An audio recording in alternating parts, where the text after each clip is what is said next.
ഇന്ന് ഞങ്ങൾ നിങ്ങളെ ഒരു സ്പെഷ്യൽ സ്ഥലത്ത് കൊണ്ടുപോകുമ്പോൾ എല്ലാവരും റെഡിയല്ലേ? അപ്പോൾ എത്തൂട്ടി പറഞ്ഞ പോലെ ആ സ്പെഷ്യൽ സ്ഥലത്തേക്ക് നമുക്ക് പോകാം. നമ്മൾ പോയിക്കൊണ്ടിരിക്കുകയാണ്, നമ്മൾ ട്രെയിനിലാണ്, ഓൺ ദ വേ ആണ്. അപ്പം നിങ്ങളെ ഡയറക്റ്റായിട്ട് തന്നെ കാണിക്കാമെന്ന് വെച്ചിട്ടാണ് ആദ്യമേ പറയാത്തത്.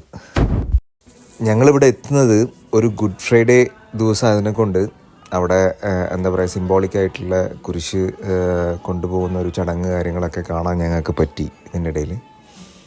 അപ്പം അത് ഈ സ്ഥലം പൊതുവേ എല്ലാ പബ്ലിക്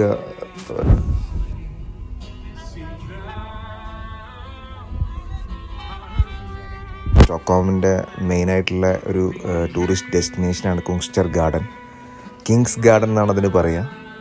അപ്പം അവിടെയാണ് ഞങ്ങളിപ്പം എത്തിയിട്ടുള്ളത്.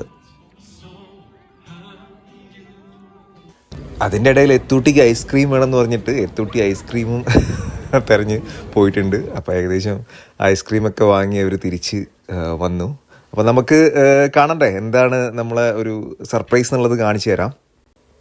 ഇനി നിങ്ങൾ കാണുന്നത് സ്വീഡനിലെ ഹിസ്റ്റോറിക്കലി ഫേമസ് ആയിട്ടുള്ള ഒരു ബ്യൂട്ടിഫുൾ ആയിട്ടുള്ള ചെറി ബ്ലോസത്തിൻ്റെ എന്താ പറയുക, നിറഞ്ഞു നിൽക്കുന്നൊരു കാഴ്ചയാണ് നിങ്ങൾ കണ്ടുകൊണ്ടിരിക്കുന്നത്.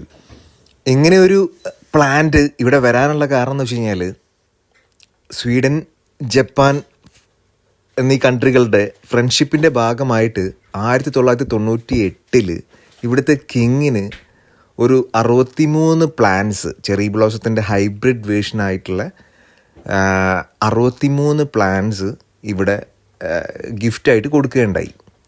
ഈ ഹൈബ്രിഡ് വേർഷൻ വളരെ തിക്കായിട്ട് വളരെ പിങ്ക് കളർ, ഡാർക്ക് പിങ്ക് ഒക്കെ വരുന്ന രീതിയിലുള്ള ഒരു ഹൈബ്രിഡ് വേർഷനാണ്. പ്ലസ് അതേപോലെ തന്നെ ക്ലൈമറ്റ് മാനേജ് ചെയ്യാനും ഈ ഒരു ചെടിക്ക് പറ്റുന്ന രീതിയിൽ, കാരണം സ്റ്റോക്ക്ഹോമിലെ ക്ലൈമറ്റ് എപ്പോഴും -ഡിഗ്രീസിലേക്കൊക്കെ പോകുന്ന ഒരു ക്ലൈമറ്റാണ്. സോ അതിനെയൊക്കെ റിക്കവർ ചെയ്ത് വരാൻ പറ്റുന്ന രീതിയിലുള്ള ഒരു ചെടിയാണ്, ഒരു ഹൈബ്രിഡ് വേർഷനാണ് ഇവിടുത്തെ ഒരു ചെറി ബ്ലോസം. അതുപോലെ തന്നെ ഈ ഹൈബ്രിഡ് വേർഷൻ മേക്ക് ചെയ്തത് ജപ്പാനിലെ ഹിൽ ചെറിയും അതേപോലെ തന്നെ ഓട്ടോമൻ ചെറിയുടെ ഒരു മിക്സപ്പ് ആയിട്ടുള്ള ഒരു രീതിയിലാണ് ഇത് മേക്ക് ചെയ്തിട്ടുള്ളത്.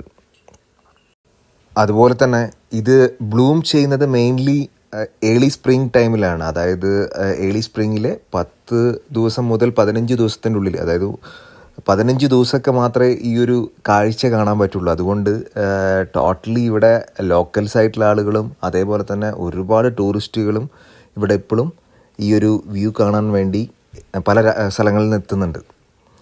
ജസ്റ്റ് ഒരു 15 ദിവസത്തെ ഒരു ഭംഗിയാണിത്. അപ്പോൾ അത് വീഡിയോ ആയിട്ടും റെക്കോർഡ് ചെയ്ത് പല എന്താ പറയുക, ഫോട്ടോഗ്രാഫിക്കും പല രീതിയിലും ആളുകൾ, യൂട്യൂബേഴ്സും എല്ലാവരും ഇവിടെ എത്തുന്നുണ്ട്. പിന്നെ ഞങ്ങളും പതിവ് പോലെ ഇവിടെ കുറച്ച് ഫോട്ടോസൊക്കെ എടുത്ത് ഇങ്ങനെ എന്താ പറയുക അടിപൊളിയാക്കി. കുഴപ്പമില്ലെന്ന് തോന്നുന്നുണ്ട് കണ്ടിട്ട്.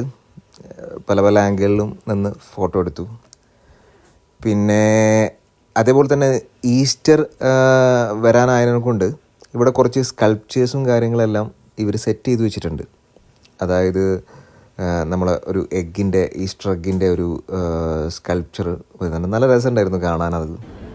അപ്പോൾ അതിൻ്റെ മുകളിൽ തന്നെ എഴുതി വെച്ചിട്ട് നിങ്ങൾ തൊട്ടരുത്, പൊട്ടിപ്പോവും എന്നൊക്കെയുള്ള രീതിയിലൊക്കെ അവിടെ എഴുതി വെച്ചിട്ടൊക്കെ ഉണ്ട്. പക്ഷേ നന്നായിട്ട് നല്ല അടിപൊളിയായിട്ട് അവർ സെറ്റ് ചെയ്ത് വെച്ചിട്ടുണ്ട്.